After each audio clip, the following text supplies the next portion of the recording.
वहिनी सांग ना काय ते धड, कशा पायी एवढी घाबरली आहेस? आयुष्यात ना सरळ सोपं काही घडतच नाही. प्रत्येक गोष्टीत आपलं टेन्शन आहेच. वहिनी आता हे कोड्यात बोलणं सोड आणि काय ते स्पष्ट सांग. काय झालंय? सुहासराव आलेत. काय सुहासराव आले? चला बरं झालं. वहिनी तू बोललीस ना त्यांच्याशी? मी बोलले, पण ते म्हणाले की आधी त्यांना प्रियाशी बोलून घेऊ दे. तिच्याशी बोलायलाच गेलेत वरती. हा मग त्यात काय झालं? एवढी कसली काळजी करतेस तू? असं नाही वंस, ते असं म्हणाले की तिच्याशी झालेल्या बोलण्यावरच लग्न करायचं की नाही ते ठरेल. मला ना काही कळतच नाहीये काय या पोरीच्या नशिबात लिहिलंय कोणाच. तुम्हाला आठवतं मागे एकदा बोलता बोलता नेत्रा बोलून गेली होती की आपण जरी लग्नाची घाई केली तरी सुहासरावांनी तिला स्वीकारलं पाहिजे. तेव्हा आपण तिला उडवून लावलं होतं, पण आता तसंच काहीसं वाटतंय मला.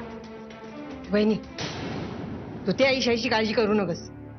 तुला ठाव आहे ना ती डुसकी काय बी बोलते मनाला येईल ती. उगा तिचं कशाला मनाला लावून घेतीस? तसं नाही वंस,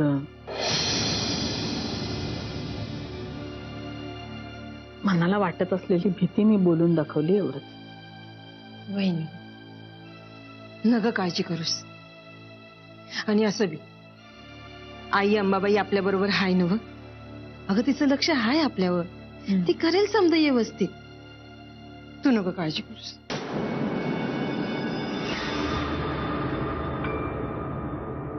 प्रिया मला तुझ्याशी बोलायचंय. सुहास मी तुला किती वेळा सांगितलंय, फोन केल्याशिवाय मला भेटायला येत जाऊ नकोस. एक मिनिट, तू मला काय सांगितलंयस यापेक्षा मी तुझ्याशी इथे काय बोलायला आलोय हे जास्त महत्वाचं आहे.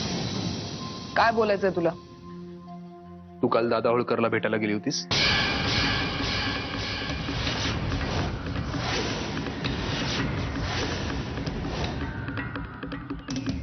म्हणजे तुला पण कळलं?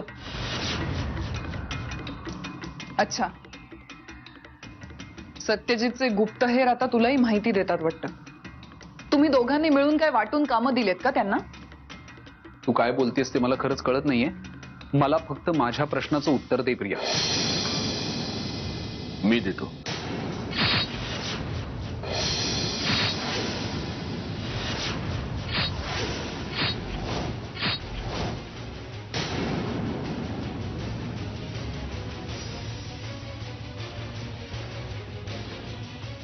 भाऊजी म्हणजे तुम्हाला सुद्धा माहित होतं तर हे?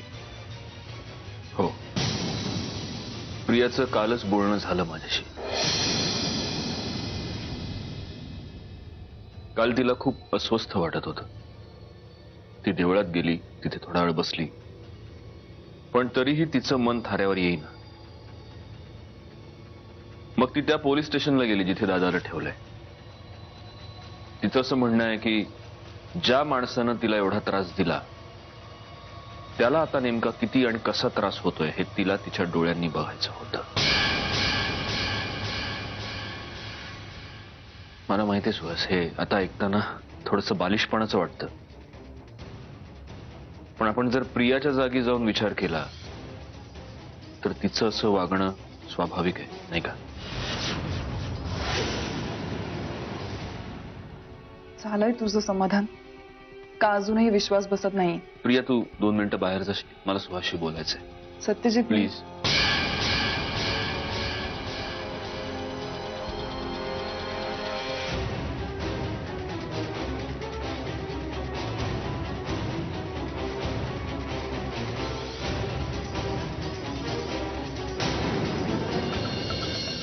प्रिया, अगं सुहासराव आलाय रूम मध्ये. मग तू अशी बाहेर सत्यजितशी बोलतोय. सत्याशी?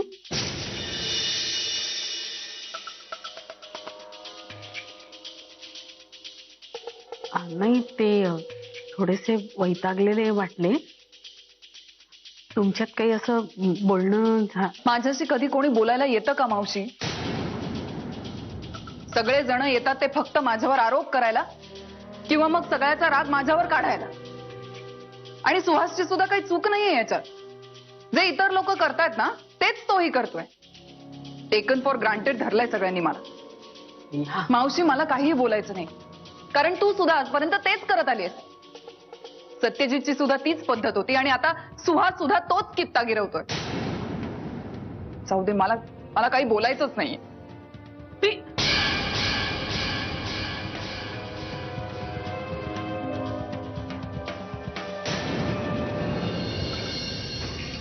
प्रियाची अवस्था सध्या खूप वल्नरेबल आहे रे सुहास.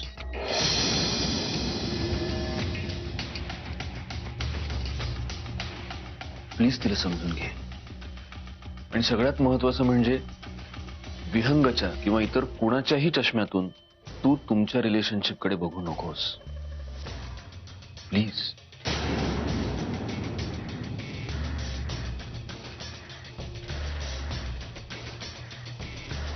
बरोबर आहे. भाऊजी, तुम्हाला नेमकं काय म्हणायचंय ते कळतंय मला, पण एक विचारू, म्हणजे प्रियाला जर इतकं अस्वस्थ वाटत होतं तर तिने मला फोन नको होता का करायला? हा नॉर्मल विचार झाला ना सुहास. मी तेच म्हणतोय, प्रिया सध्या नॉर्मल विचार करण्याच्या परिस्थितीत नाहीये. त्या परिस्थितीत तुला तिला आणायचंय. काल जेव्हा मला कळतं मी चिडलो तिच्यावर. मी तिला तेच म्हटलं की तू मला का नाही सांगितलंस. तेच तर सांगतोय सुहास, तुला आता तिला समजून घ्यावं लागेल. तुला कळतंय ना काय म्हणतोय? या शुअर, कळतंय मला. मी प्रियाला आत पाठवतो, तुम्ही बोलून घ्या.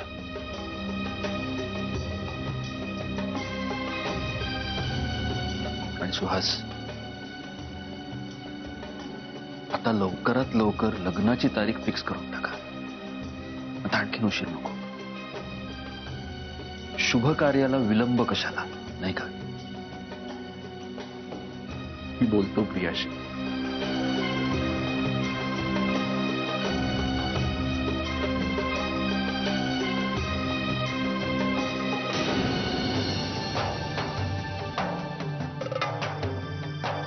सत्यजित, काय? गप्प बस.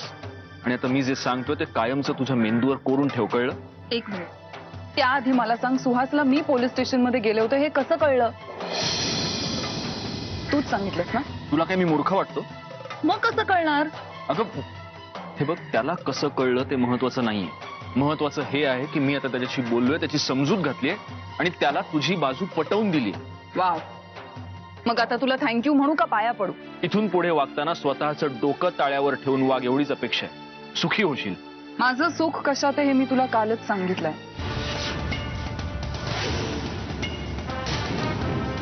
प्रिया,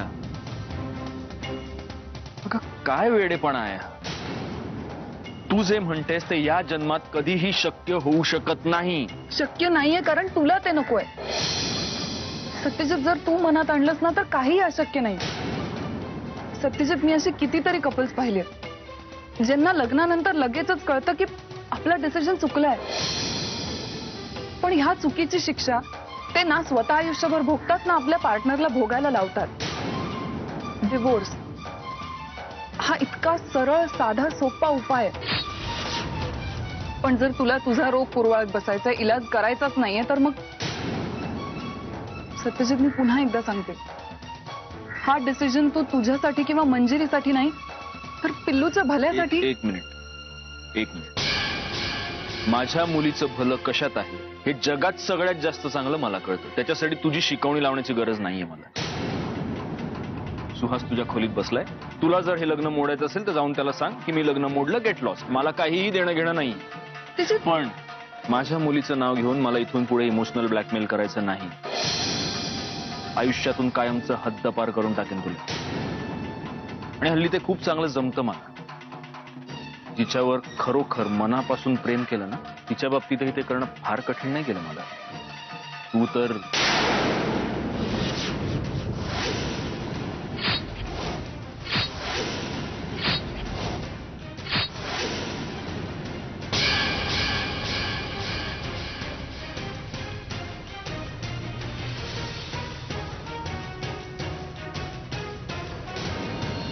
काय तारीख फिक्स झाली?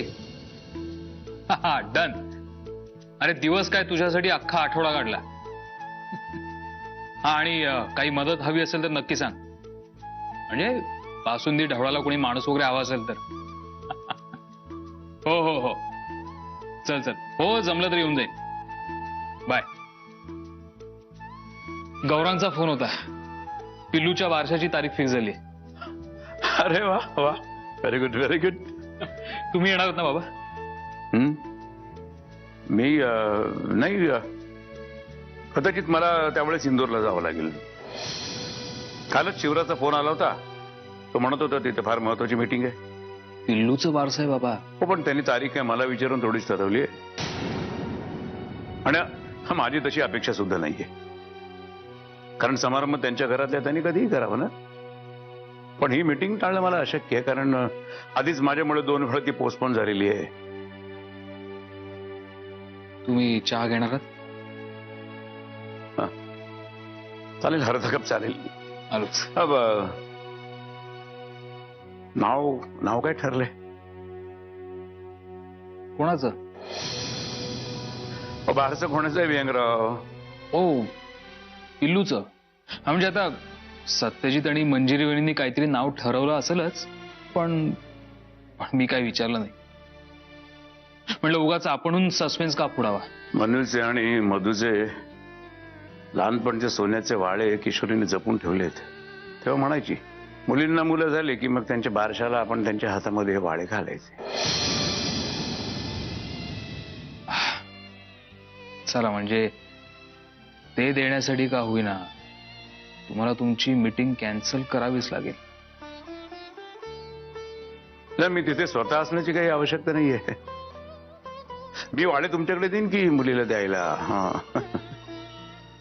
व्यंगराव तुम्ही एवढं अगत्य दाखवताय, पण ज्यांच्या घरी हे कार्य आहे त्यांच्याकडून एखादा फोन तरी यायला हवं ना. बाबा, मी सुद्धा त्याच घरातला आहे. मी तुम्हाला आमंत्रण देतोय असं समजा. नाही व्यंगराव, नाही. काही गोष्टी प्रोटोकॉलनेच व्हायला हव्यात. मुदळकर आता एका मुलीचे वडील झालेत, त्यांना कळेलच.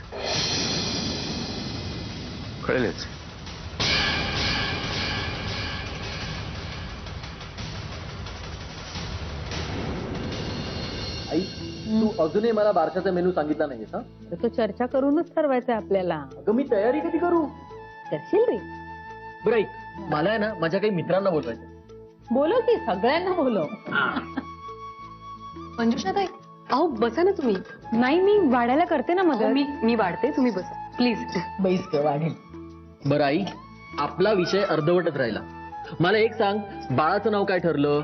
आणि मेन म्हणजे ठेवणार कोण हे कुठे ठरलंय? नाही, खरं तर आत्या नाव ठेवते आणि चारुवंश म्हणतही होत्या की त्यांना नाव ठेवायची इच्छा आहे म्हणून. आई प्लीज, आत्याला नको ग.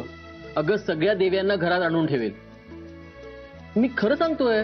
हे बघ, आत्या आणि नेत्रा ह्या कामातनं ह्या दोघी आउट. गौरांग, चेष्टा बुरी. हा, आई आता उगाच रागवायचं म्हणून रागवू नकोस. हा, खरं तर आत्यानेच नाव ठेवायचं असतं, पण मला आणि दादाला सख्खी बहीण कुठे? हा, पण मधुरा आम्हाला राखी बांधायची. हो,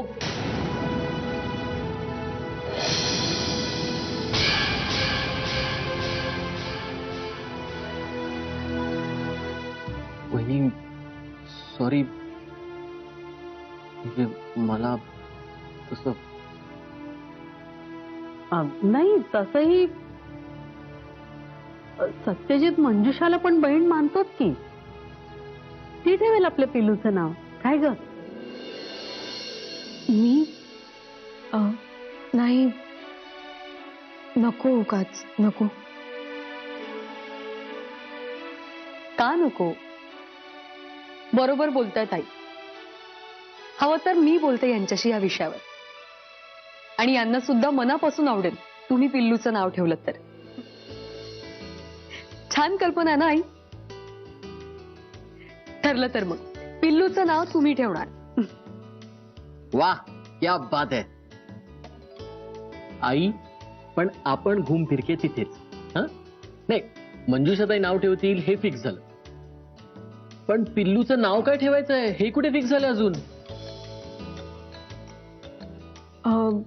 मंजिरी वहिनी आणि सत्यजित दादांनी ठरवलं असेल ना काहीतरी.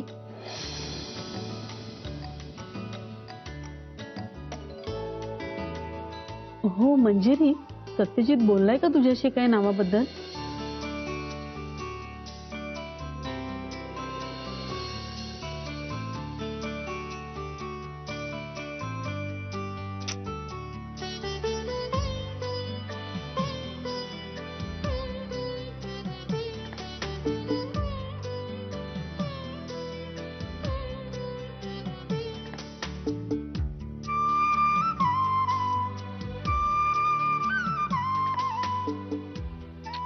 अहो एवढं काय वाचताय तुम्ही?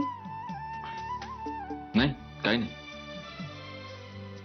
औषध घेतलंस का? हे काय आत्ताच घेतलंय.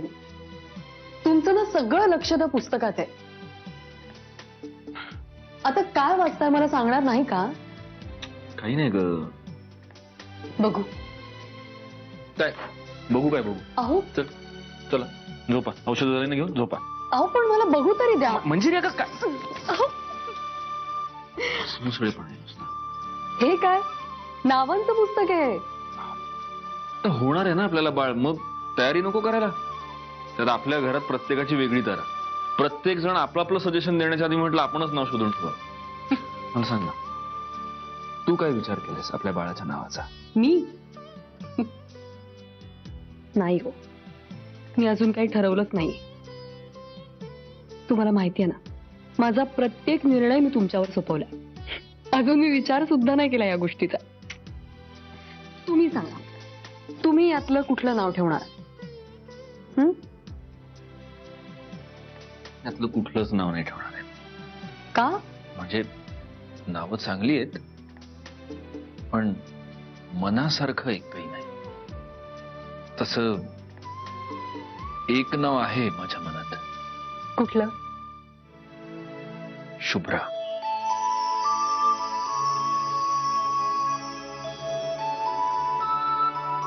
शुभ्रा? शुभ्रा. स्वच्छ, नितळ, निर्मळ, श्वेत. शुभ्रा.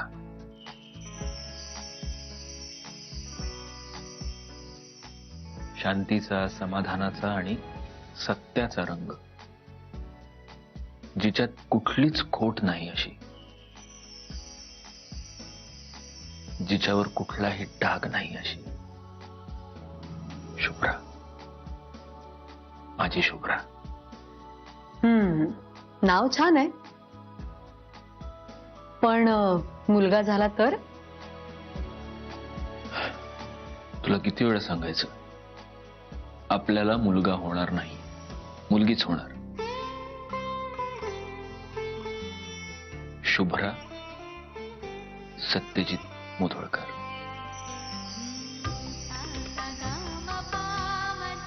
खरंच छान आहे ना, शुभ्रा सत्यजित मुधोळकर.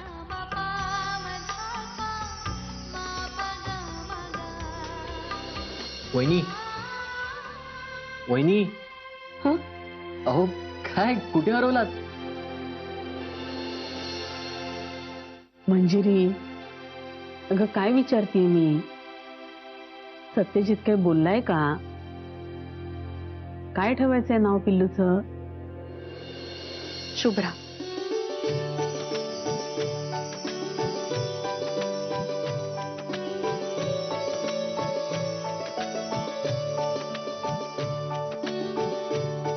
शुभ्रा. स्वच्छ, नितळ, शुभ्र अशी शुभ्रा, ज्याच्यावर कुठलाही डाग नाही. खरेपणाचा आणि समाधानाचा रंग म्हणजे शुभ्रा. शुभ्रा सत्यजित मुधोळकर.